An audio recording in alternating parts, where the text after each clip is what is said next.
Olá, meus amigos, vamos ver o que é guerra espiritual. Quem é que sabe o que é guerra espiritual? Fala-se tanto nisso, isso é uma metáfora, meus amigos.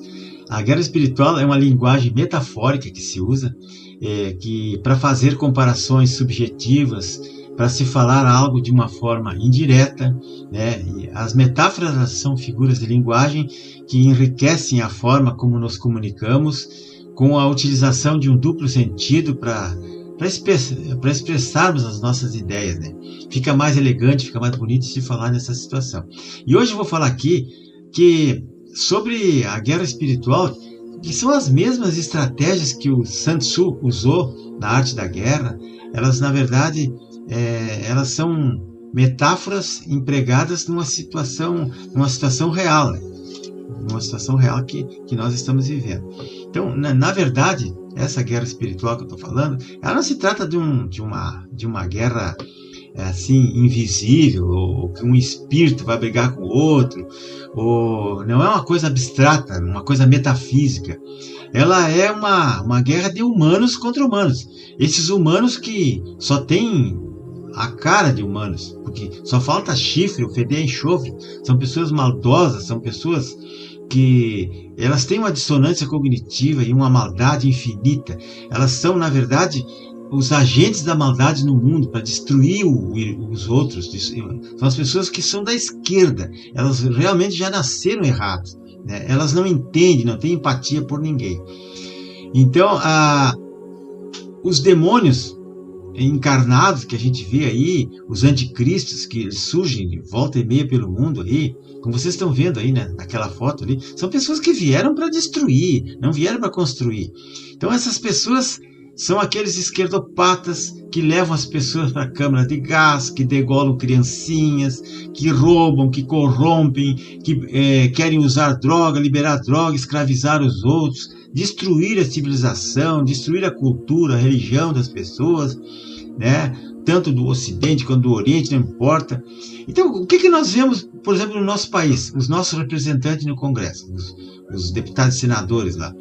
Ali tem um foco de pessoas, um núcleo de pessoas abjetas, nojentas, umas pessoas assim intratáveis, escrotas, insuportáveis. São pessoas totalmente dementes. A gente vê aquelas pessoas o tempo todo atrapalhando, não constroem nada, não apresentam um projeto, não têm empatia com nada, querem destruir tudo, querem subir impostos, querem matar as pessoas, querem apoiar o Hamas, querem apoiar a ditadura, a tortura, querem apoiar tudo que não presta no mundo, eles estão lá para apoiar. Ali tem as Maria do Ossari, as Gleisi, as Jandira, as Thalíria Petrônia, Samaya Bonfim, o Glauber Rocha, Janones, Melchionas da vida, aquelas pessoas insuportáveis que atrapalham o tempo todo e são esquerdas, né? Parece que quem é que coloca aquelas pessoas ali? Quem coloca, meu Deus do céu? Bom, então, pessoal, para vencer qualquer tipo de guerra, nós temos que ter em mente 9 coisas. Vou mostrar para vocês aqui a situação como é que é, pessoal. Tem 9 situações, 9 estratégias para conhecer em que tipo de guerra a gente está. Isso aqui está tudo no livro de Peter Kreeft. É um livro que fala sobre guerra espiritual. Que de espiritual não tem nada. Ela é muito mais física que se possa imaginar. Então, você precisa saber 9 coisas e depois tem os contrapontos. Isso aqui são capítulos do livro que explica direitinho isso para vocês. Vou deixar na descrição depois para quem quiser. Pessoal, o que você precisa saber, então? Que você está numa guerra. Você tem que ter consciência que você está numa situação de guerra. 2. Quem é o seu inimigo? Você precisa conhecer quem é o seu inimigo. É o João, o Pedro, o Paulo, o Antônio? Quem é o seu inimigo? 3. Que tipo de guerra você está? É uma guerra física, espiritual? É uma guerra assimétrica? É uma guerra... Que tipo de guerra é que você está vivendo?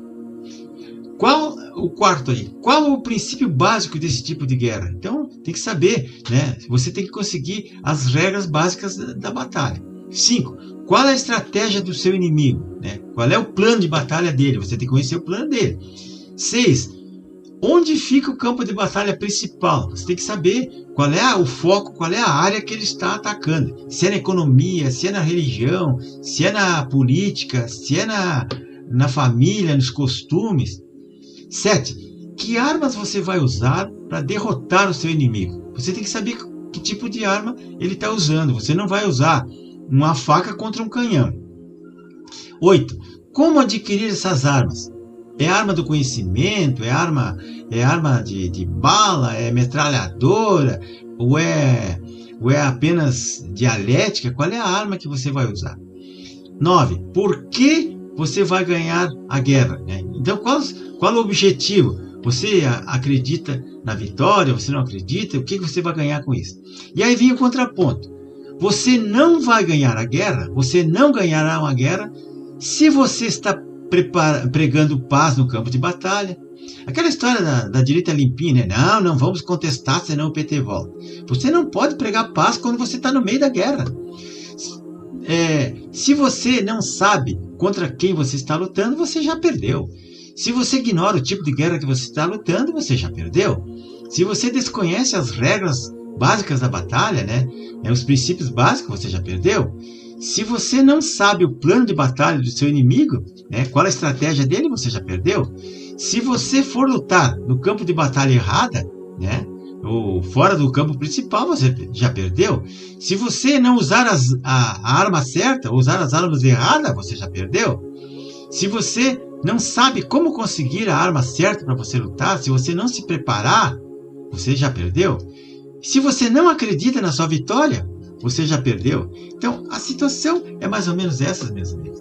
A situação é mais ou menos essa. Então, eu vou deixar para vocês aqui, ó, o seguinte, ó, o que tem ali, ó, o significado dessa metáfora. Espero que vocês tenham entendido. Que nós estamos numa guerra, que nós estamos lutando com inimigos poderosos e que nós temos aí esse tipo de gente que está destruindo o nosso país.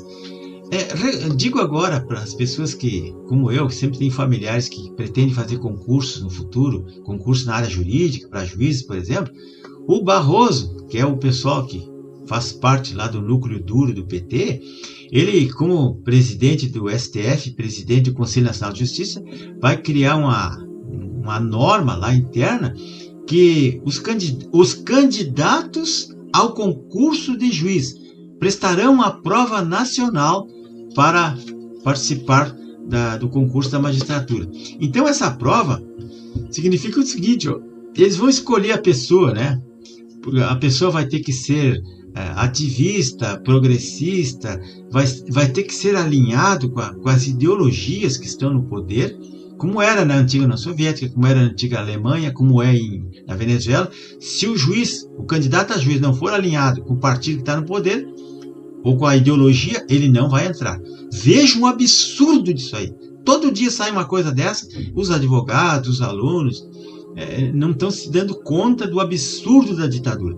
Porque a ditadura do Brasil, qualquer ditadura do mundo, ela tem 3 pessoas chaves, básicas. Tem o ditador, que é o que manda em tudo, tem o juiz, né, que é a Suprema Corte no caso, né, e tem o xerife. O xerife é aquele cara que é o faz tudo, é o que executa, é o executivo. O xerife é o executivo, ele vai lá, prende, investiga, faz o serviço sujo, proíbe, censura, mas o ditador é que comanda. Então ele vai mexendo com as cordinhas, né? Vai mexendo com a cordinha, com seus marionetes, e a ditadura está formada. E nós temos a mais absoluta ditadura e ninguém se dá conta. Tem coisas que eu não posso falar, pessoal. Eu só peço a vocês que se inscrevam no canal, né? Vejam os filmes e os vídeos que eu vou deixar. Então eu vou deixar o livro, esse livro que eu falei aí, né? Do Peter, né? Que é um livro muito importante. Ele está em inglês, mas tem em português também versões. Se você procurar bem no Google, você acha e pode baixar para ler, para você entender mais ou menos como é que a coisa está funcionando. Vou deixar também o livro O Fantasma da Alvorada, para vocês entenderem o que se passou nos últimos 5 anos e está acontecendo cada vez mais coisas relacionadas a isso. É de Anderson Hall, é um jornalista, parece, né? E vou deixar um filme aqui, 2 filmes. Eu acho que só tem na Netflix, tá difícil de achar esses filmes aí. O primeiro é um filme muito antigo chamado O Exorcista, que ele trata das possessões demoníacas das pessoas. Quem não acredita, eu sinto dizer, eu lamento muito e meus pêsames às pessoas que não acreditam nisso. Porque com a experiência de vida que a gente tem, a gente já viu de tudo, né? Então, essas coisas não se brincam. E tem aquele outro filme, Neférios, uma coisa assim, que é um filme novo que saiu o ano passado, que é o melhor filme produzido no mundo até hoje sobre possessão demoníaca. E segundo os exorcistas, as pessoas que trabalham nisso. Então esse filme é fantástico, né? A pessoa incorpora em si a maldade, o espírito da maldade, e aí ele começa a destruir tudo que está à sua volta, inclusive a sua família. Então, meus amigos, nós vamos ter que fazer uma grande reflexão a respeito disso tudo que está acontecendo.